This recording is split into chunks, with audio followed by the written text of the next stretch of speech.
Hello and welcome to Discrete Math for Computer Scientists. My name is Kachik and today we're talking about sets. What are sets? A set is an unordered collection of distinct objects. An example of a set here is a set of vowels. V denotes the set and its contents are A, E, I, O, and U. When we talk about equality of sets, what does that mean? So in terms of the set V, an equal set would be E, I, O, U, and A. What matters is the contents of these sets are the same. The order doesn't matter, hence here unordered. Some properties about sets. When we have this little epsilon symbol, that means that A belongs to V, or A is an element of set V. The term cardinality, that refers to the number of elements within that set. So for the set of vowels V, the cardinality denoted by these two lines on the side of the set is equal to 5.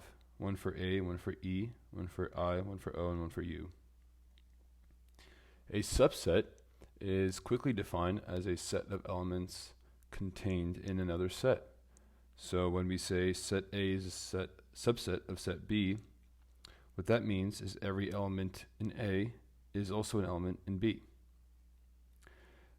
This is denoted using this symbol here. A proper subset is if A is a subset of B and A and B are not identical or not equal. And this is denoted by the symbol, which is the same symbol as the subset except it's missing the little line underneath. What are the two sets that are a subset of every set, which we denote here as S? If you think about it, the empty set denoted with this symbol is a subset of every single set. Additionally, the set S itself is a subset of every set because it contains every element that the set S contains. A power set is the set of all possible subsets of S denoted with this P symbol here.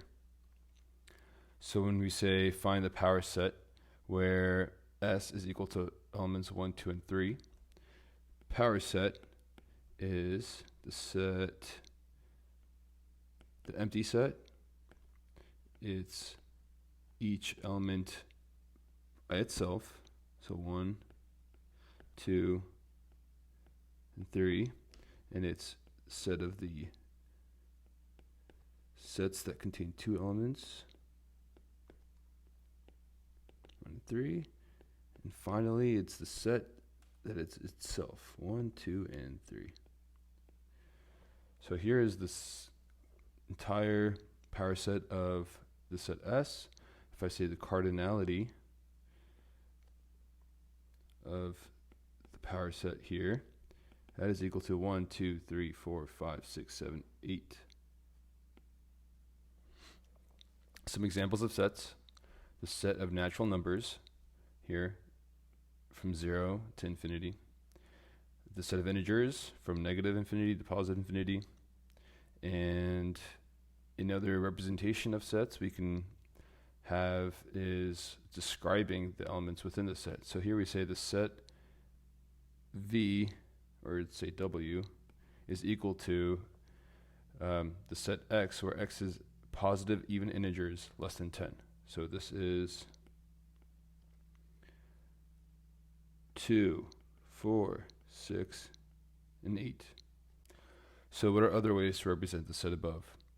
Another example of representing this is saying W equals X, where X belongs to the set of positive integers, and X is less than 10, and X equals 2k for some integer k. So why does this work? Why does this give us the same definition as above?